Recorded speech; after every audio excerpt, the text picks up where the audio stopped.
เอาล่ะสวัสดีทุกคนผมกลับมาแล้วนะวันนี้ผมก็จะมาอีโวแมวตัวแรกก็คือแมวนี่แมวสตาร์วอร์มั้งนี่จากกลายเป็นแมว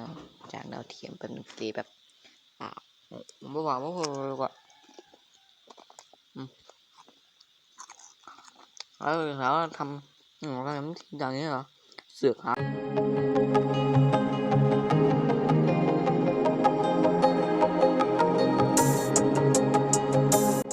มาเล็กสีม่วงมาเล็กสีม่วงมาเล็กสีม่วงทำไมไม่ได้ยากขนาดนี้วะเนี่ยเจ้าแม่งเลกูอยู่ไหนวะแป๊บนึงนะ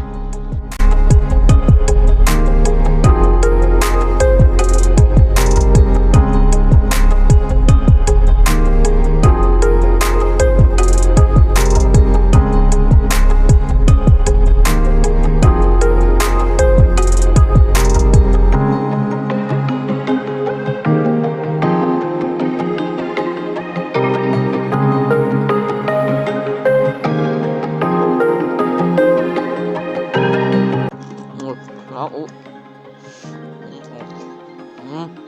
ของกูทำเลย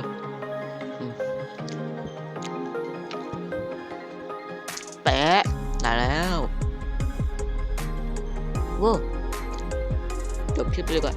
บายทุกคน